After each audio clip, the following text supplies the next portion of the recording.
Jadi berkaitan dengan informasi tentang adanya perbuatan laporan terdakwa Nikita Mirzani ke KPK tentang perihal bukti rekaman yang mengarah kepada dugaan penyuapan yang katanya dilakukan oleh klien kami kepada APH.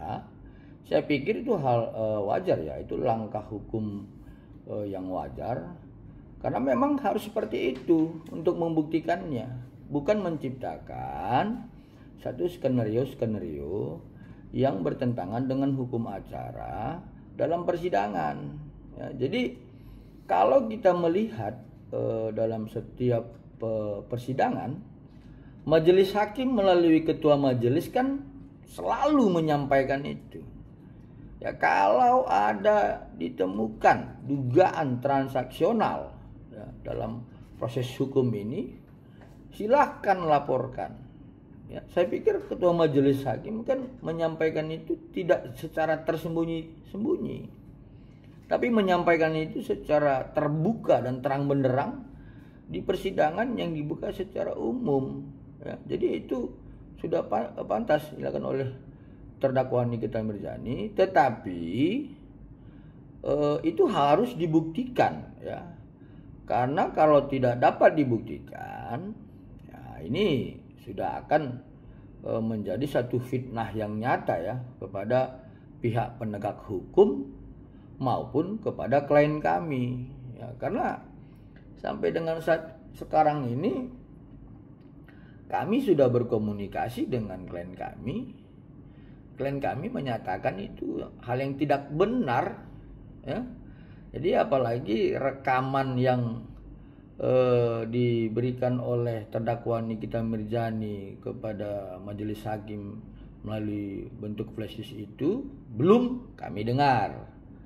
Tapi ada juga yang sudah beredar di media sosial soal rekaman yang kami sendiri ya sebagai penasihat hukum dari Reza Gladys tidak mengetahui dan tidak mengenal itu suara siapa.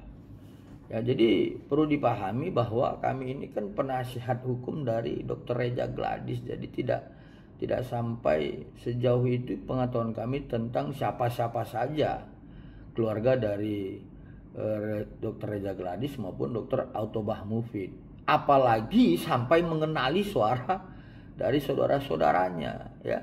Jadi kami tidak mau berkomentar lebih jauh terhadap itu. Tetapi yang pasti adalah bahwa setiap dugaan-dugaan yang kita anggap itu adalah peristiwa pidana penyuapan itu harus dilaporkan. Ya, bukan diciptakan menjadi skenario yang akhirnya mengganggu proses persidangan. Ya, jadi nanti lebih mengarah kepada fitnah dan kemudian adanya perbuatan-perbuatan mengganggu persidangan. Jadi bisa juga unsur-unsur content of court itu bisa terpenuhi, yang akhirnya nanti bisa saja pihak dari majelis hakim maupun jaksa penuntut umum akan mengambil upaya-upaya hukum. Itu harus diperhatikan ya. Jadi lebih bagus seperti itu dilaporkan agar nanti prosesnya dapat dibuktikan oleh pihak yang berwenang. Tetapi kami juga ya dari pihak klien kami akan melakukan upaya hukum ya, pembelaan terhadap apa yang sudah dituduhkan kepada klien kami. Karena sampai dengan saat sekarang ini kami dengan tegas membantah tuduhan-tuduhan itu. Ya, jadi jangan artinya ada sebuah bukti-bukti yang sumir kemudian ini merusak proses persidangan dan kemudian menuduhkan klien kami melakukan upaya-upaya yang sebenarnya tidak patut ditiru, apalagi melakukan penyuapan terhadap APH ya. Kemudian tentang keterangan dari saksi ya yang dihadirkan oleh jaksa penuntut umum yaitu Dr. Samira, saya jadi bingung juga yang menanggapinya. Kenapa? Karena yang disampaikan atau dipertanyakan oleh jaksa penuntut umum itu adalah merupakan percakapan dari handphone saksi Samira dengan saksi Oki Pratama dan terdakwa Nikita Mirzani yang diekstraksi oleh Dircyber Polda Metro Jaya di digital forensik. Jadi itu kan sudah merupakan bukti yang saklek ya, yang tidak bisa berubah. Tapi kalau kemudian saksi Samira membantah itu, ya terserah.